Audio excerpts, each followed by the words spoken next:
Hi, No Fear family. We wanted to take a moment to say that we stand with the Black Lives Matter movement. And while we at the No Fear cast have always tried to include diverse voices in our discussions and recommendations, we want to do better. While we're aware that change will only come with individual and collective choices and actions that move beyond reading, we are a horror podcast that focuses on books and movies. With that in mind, we thought we'd release this mini episode as a starting point for our listeners who want to seek out Black voices in horror. Mel, why don't I start with you and we can give our listeners some reading suggestions? Sure. Okay, so we listeners, we all got into a doc as we typically do to make notes for the episode and threw in a whole bunch of names. So we're just going to Lisa and I are going to go back and forth. Matt's not able to be with us tonight, so Lisa and I are going to go back and forth and give some recommendations. Some of the ones that I put in the doc, I think we've talked about before, but I like to reiterate because I know that people aren't always like taking notes when they're listening to podcasts. At least I'm not, and I want to give them another shout out. So I'm going to start with Daniel Jose Older, who has written a few books. He has a short story collection, Salsa Nocturna, which I have talked about before on the podcast. I think I did a recommendation for it at one point, and then we talked about one of the stories in it for our Creepy Children episode, because there's a story about creepy doll baby heads, which still, hurts my mind sometimes. It's funny. I read so much stuff and sometimes I feel bad because I'll read something. I'll be like, that's great. And then I don't remember it, but I remember a couple stories very well from that collection, which is probably why I mention it a lot.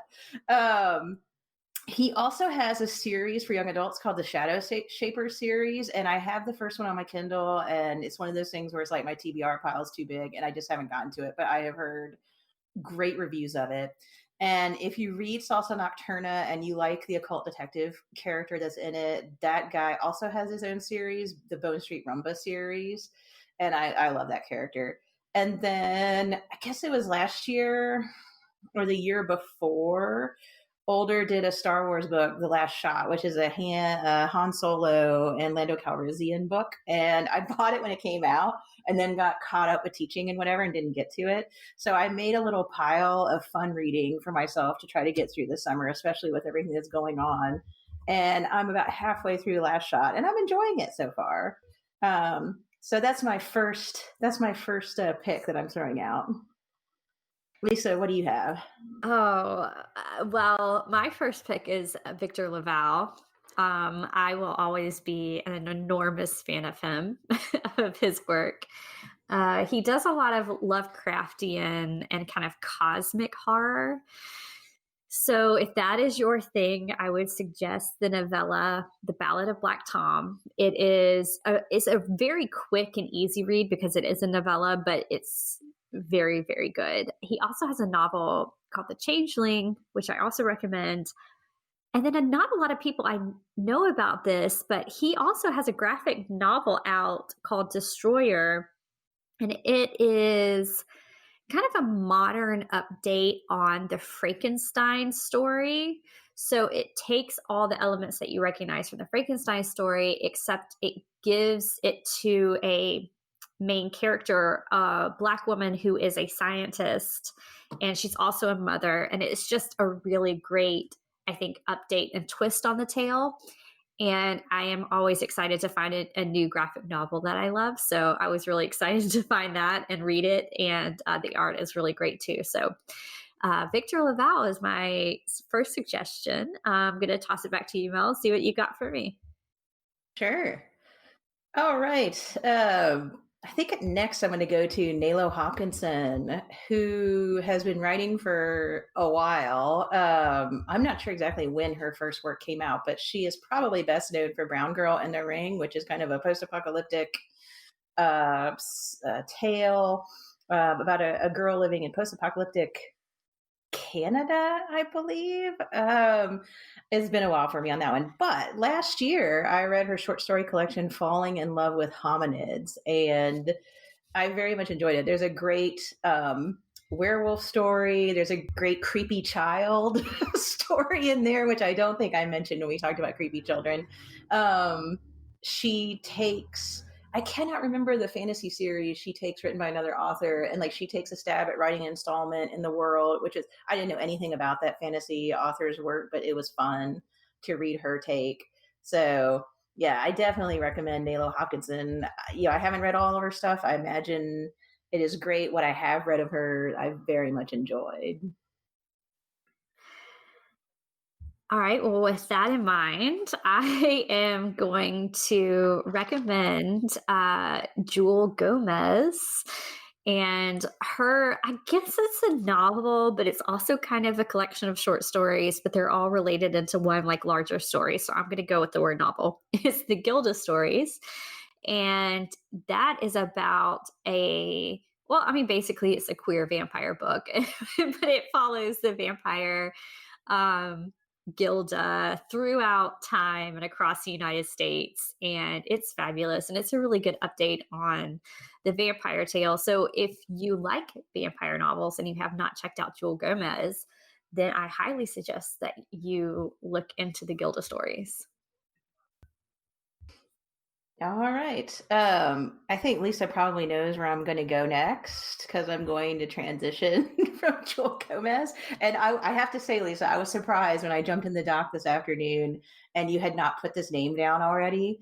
And I was so happy I got to put it down. That's Octavia Butler. And Yes, we are recording this on Octavia Butler's birthday, actually. we are. So that's another thing to throw out there. And as I told Lisa earlier today, there's a new podcast that is coming out, might have started today, about her parable books. And I love her parable books, Parable of the Sower and Parable of the Talent. So that may be something for listeners to check out. But I'm mentioning Octavia Butler now, not just for her parable books, which are fantastic post-apocalyptic books where amazingly a politician runs for office using the slogan "Make America Great Again." Um, Very prescient and kind of scary.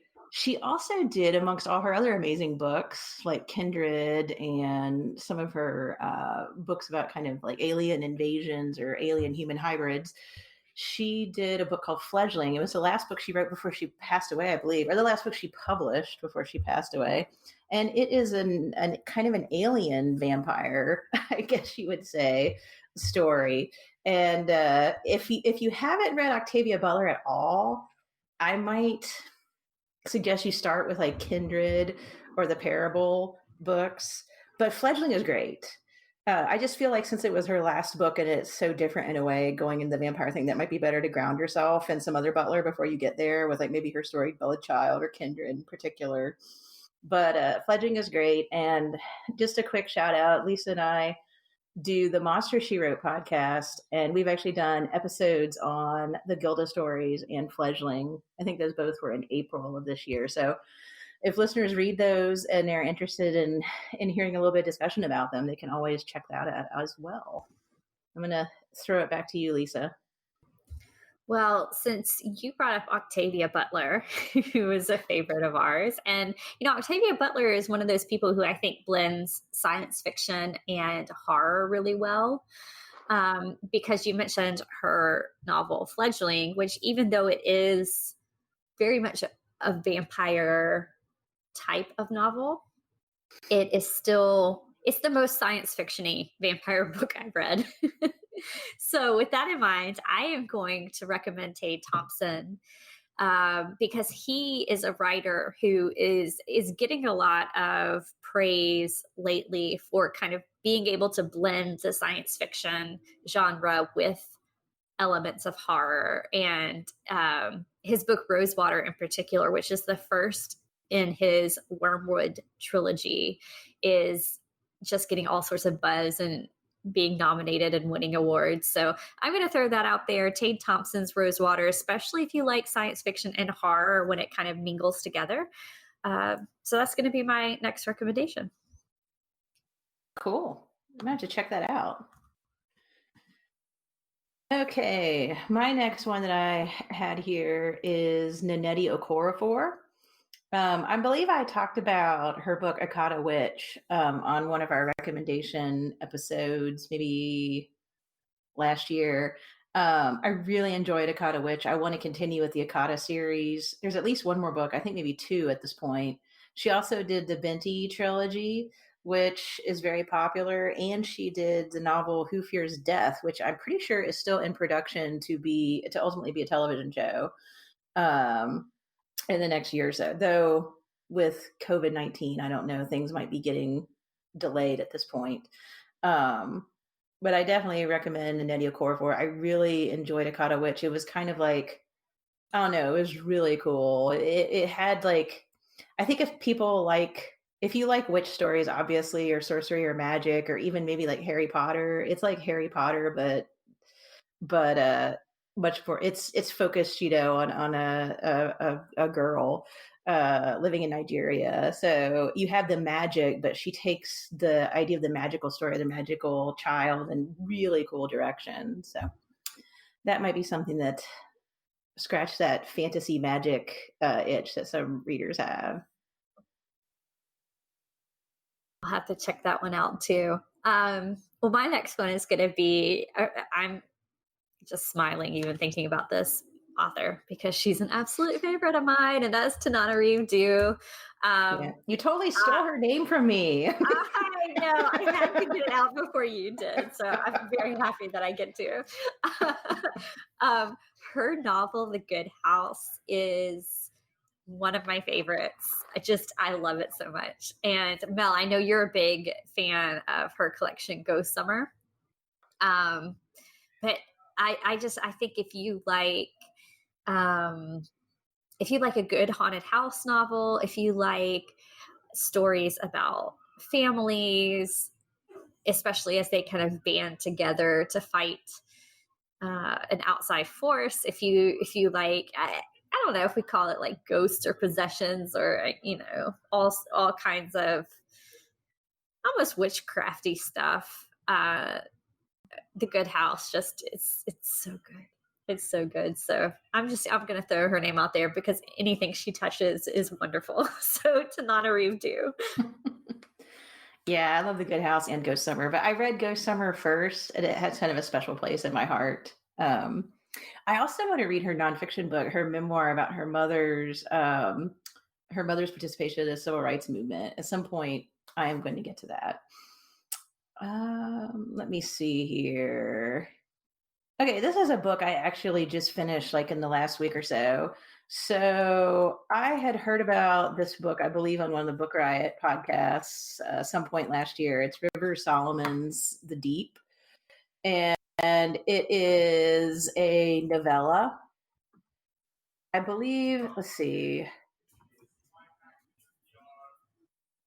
Sorry, it's her other book was An Unkindness of Ghosts. I wanted to make sure that I got the title right because it is such a great title. This was a book that I had heard about in a recommendation podcast, and so I got it on my Kindle, and then kind of got to reading other things. And so a couple weeks ago, I saw that The Deep had won the Lambda Award for LGBTQ sci-fi fantasy horror. So I thought, it's a novella. I will bump that up on my list and go ahead and read it. And I did, and it was fascinating. So their first book was Unkindness of Ghosts, which I believe is a sci-fi like spaceship kind of deal.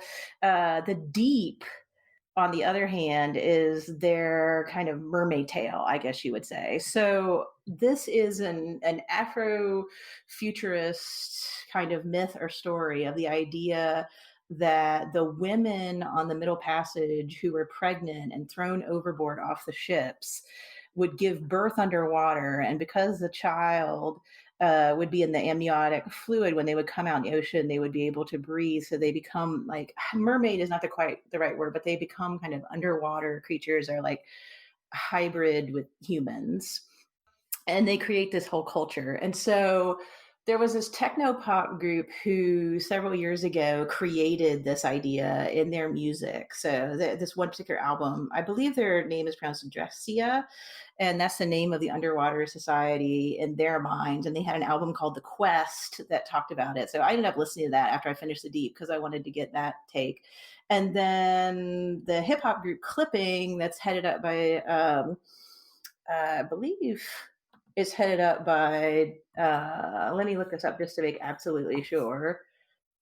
Let's see. Yes, David Diggs. I should always just trust myself. But they did a song called The Deep that builds on that mythology and kind of takes it in their own direction. So River Solomon's then takes all of that and kind of does this really cool collaborative thing where they take the original kind of techno pop idea and the hip hop idea, and then they create their own story of how this happened. So the idea is that this community is so affected by history and memory that they make one individual remember everything for them, and they call them the historian, and that individual has to every year give them all the memories, and they suffer through that for like 3 days, and then they give it all back to the historian and they go about their business. And so the historians are always like really obviously in turmoil because of all this, because they have the responsibility of keeping an entire culture's history just themselves so that other people don't have to face it. And so you have a story where you're taken through, I believe it's like three historians' eras explaining to you, and it just kind of puts you in their mind because they have this shared constant consciousness. So sometimes you don't quite even know where you are, but you get a feel for how this affected each historian, and then how they have to face as a people what they're going to do with the future. So I have to say, reading River Solomon's The Deep made me want to read their first novel. So I might be doing that before the end of the summer. But yeah, The Deep it's just a really beautifully written novella, and it kind of gets in your mind. And then you can be like me and afterwards start listening to the music that inspired it. So there's this really cool kind of collaborative type thing going on too. And at the end of the novella is actually a collaboratively written afterword by Clipping that explains how they took the technopop version and turned it into kind of their own version, and then the cool stuff that they see in River Solomon's version. So that is River Solomon's The Deep. I hope that long description made you guys want to read it. It's on my to be read list right now, and you just moved it to the top by by describing it. I mean, especially when you started talking about like how there's music that's now tied into it, because I love it when a book does that, and it reminds me a lot of House of Leaves, where because didn't his sister have a band, and she, I think, did some music that was inspired by House of Leaves. Yeah, Um, yeah, Poe. yeah. Oh, And that's she right. had the 11, and what she had, the hallway. It was a song Yeah. about the hallway. Yeah, yeah. Yeah, I love that. I mean, I'm a sucker for that kind of stuff with books. You know, especially when it's just a really great story, and then once the book is over, you can still experience it in different ways. And I just absolutely adore that. So I think that you may have just moved that to the top of my pile now. So I'm excited. Well, speaking of my to be read list, this is a book that it's on my to be read list, and I haven't had a chance to read it yet, but I've been hearing really good things. It's from a few years ago. I want to say it's from 2011, but it's Cheshire Burke's collection, Let's Play White. And I have heard such good things about the stories that are in this book that I really can't wait to read it. And I mean, Mel, I'm sure you're like me, where our to be read list is just forever adding to it. And this is one of those that has been on there for a while. And I just, for whatever reason, haven't picked it up yet. But when we were putting this together, I started reading more about the stories, and I was like, okay, this is now being moved to the top too. So I don't know. Her collection may be fighting with with The Deep right now as to what I'm going to pick up next, but I'm excited to read it. So it's called Let's Play White. It's a collection of horror stories. they just sounded really fascinating. So I'm excited to read them. I'll just throw that out there. Hopefully, people will join me in reading this one. All right. Let me see. Here's another one that actually was on my TBR for a bit, and I'm actually reading it now. So I have had Justina Ireland's book Dread Nation for a little while now. I think since last fall. And I hadn't gotten into it at this point. And so it was in that pile of summer reading I made for myself like a month or so ago. And so I pulled it out yesterday. And I think I've said this before on the podcast. I'm not necessarily a zombie person. That's not like my cup of tea when it comes to horror. This is a zombie book, but I am really enjoying it so far. I heard a lot of great things. I sat down and started reading it yesterday, and I'm almost 200 pages into it already. And I'm not going to tell too much about it because one, I'm still in the process of reading it, and two, I don't want to spoil anything.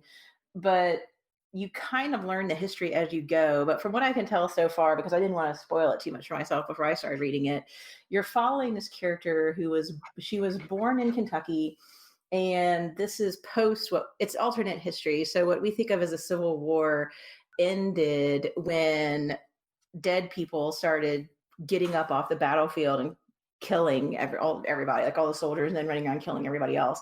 And so there's like this compromise or it's a concession that's signed so that the country can focus on getting rid of the zombies. And eventually, what happened in this idea of like forcing Native Americans to be educated, like taking them and moving them east.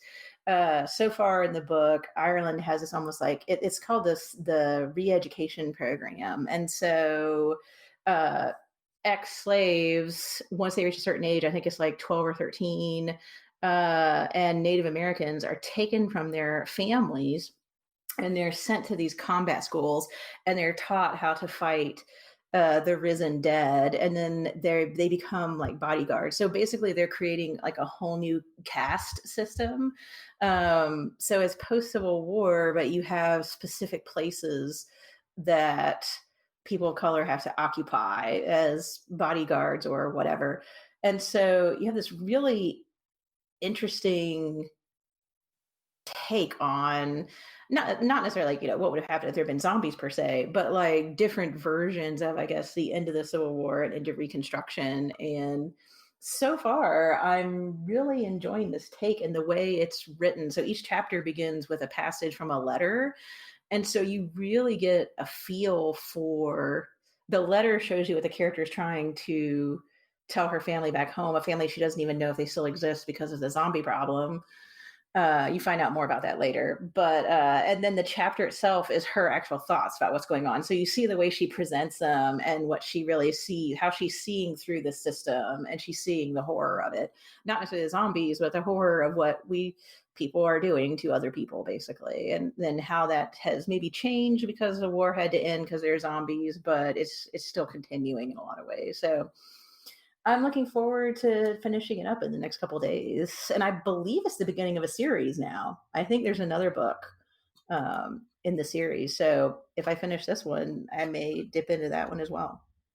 That's another one I've heard a lot of good things about, so I'm excited to check it out. Well, I can't believe I'm about to steal one of your recommendations again, but I'm going to go ahead and recommend Toni Morrison's Beloved, which is a book that I know we've talked about on this podcast before. We talked about it in the Haunted House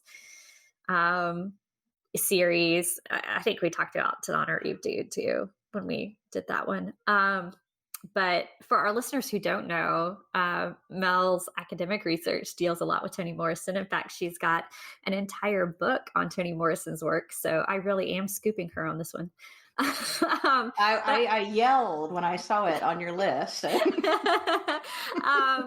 But one of the things, besides just being a really well done ghost story and haunted house book, it's so scary. And the movie version is pretty frightening too. Toni Morrison has one of the best first paragraphs in literature. I mean, she's right there with Shirley Jackson, as far as first paragraphs go. I mean, just the first sentences alone. 124 was spiteful, full of a baby's venom. That's just That's creepy, and it's wonderfully written, and, I mean, if y'all haven't read Beloved yet, what are you doing? Just go read it because it's a favorite haunted house novel of ours, just a favorite novel of ours, period, and that's probably for really good reason, so, um, I won't say too much more about that because I think a lot of people know what Beloved is about, but I don't know, I would say probably a lot of people haven't read it. Maybe a lot of people have watched the movie. So, I don't know, go read the book. It's wonderful. Oh yeah, everybody should read that book. The Great American Novel, right there. Absolutely. Okay, now I'm going to throw out a few suggestions I think might be of interest to listeners. So, obviously, this is, Lisa and me talking about things that we've read and thought were really cool. But there's no way just two people are going to be able to read everything. And there's just so much great stuff out there to read. So, I did a little poking around my shelves and also on the internet to look up some anthologies that we could share with you all if you want to read more widely into stuff. So, Dark Matter, A Century of Speculative Fiction from the African Diaspora, is a great, almost like textbook of Black speculative writing from the beginning. So you have classics like Charles Chestnut, but then you also have, newer writers in there like Nisi Shaw. So, if you want to go kind of all the way back to folks who are writing in the 19th century up to the early 2000s, there's a great collection of stories. And then there is Sycorax's Daughters, which is a more recent collection of Black women's horror writing. And then there's also Dark Dreams, a collection of horror and suspense by Black writers that has, I believe, Tananarive Due and her husband Stephen Barnes have work in that, amongst a number of other writers. And there's a lot of nonfiction out there too that you can check out. And since we both come from academia, that's something that also popped in my mind too.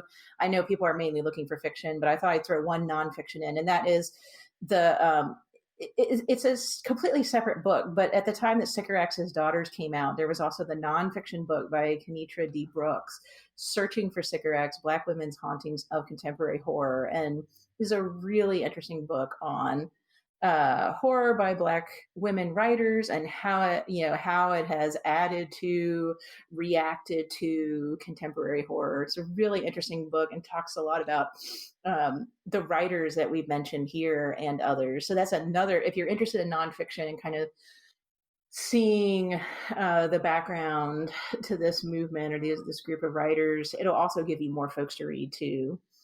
All right, Lisa, I'm going to pass it to you for some film suggestions. Yeah, our reading list is probably going to be our most extensive because that tends to be what we focus on in this podcast is books and stories. But we did want to throw out a few other suggestions because there are other ways of getting your horror. One that I actually did not throw up in the doc mail, so I'm going to add this right now, and because we are recording a podcast and you must be podcast fans if you're listening to this, I would suggest finding Nightlight podcast, which is an anthology style podcast. It features short fiction from Black writers and it's all horror. It's done as kind of an audio drama anthology. There's good usually sound effects and stuff with the stories. So the Nightlight pod, I would recommend that. As far as film suggestions, the first place I suggest people go is the Shudder documentary Horror Noir, which is one that Jordan Peele put together. Is a great place to start because it gives a really good overview of the history of Black horror films. It kind of goes from the beginning all the way up to present day. Podcast favorite, Tananarive Due, is interviewed in there. She gives a really fabulous interview where she says, she has this quote in there that's Black history is Black horror, and kind of how history and horror relate and why horror is such a great space to explore that history. So that is a really great documentary. While we're at it, and Matt hated that he couldn't be here when we were recording this episode, but he did want to make sure that we um, kind of highlighted Jordan Peele, because I think when you talk about Black horror movies, he's the number one person that people talk about. He's got the new Twilight Zone. Um, he did Get Out. He did Us. I think all of us here are fans of his, especially Get Out. That film is so fantastic for what it accomplishes, and it's just a really great horror film too. So we couldn't do this without mentioning Jordan Peele. I also wanted to throw out the new Candyman. So this is obviously a remake of Candyman, which is, I think that's one of the movies that is discussed in horror noir. So it's part of the kind of black horror movie legacy. But this one in particular is directed by a woman named Nia DaCosta, and I cannot tell you how excited I am to follow her career. I haven't even seen the new Candyman. It got pushed back. I think it was supposed to be released this summer, and then because of the pandemic, and movie theaters getting shut down and all the things, latest I heard is it got pushed back to September. I don't know for sure if that's still going to be the release date. Um, but I highly suggest you go and check out some of the trailers that have been released online for this. They are absolutely breathtaking. Candyman has always been a favorite movie of mine, and what she has done with this is absolutely stunning. It's I don't know. I really can't formulate the words for what she's doing with it, except that it's genius and it's a work of art, and it's going to be so wonderful. And I really cannot wait to follow Nia DaCosta's career from this point on, because she's going to do some great things. So, I'm going to leave it right there. I think, because I like what we have here. I don't know, Mel, do you have anything else to add to this list? I just want to say one thing. I don't know how long this is going to last. So I almost hesitate to say it because this isn't to come out next week, but I assume it'll still be a thing then. Shudder's offering horror noir for free right now. So if you don't necessarily want to make the commitment to another streaming service, you could still watch that documentary.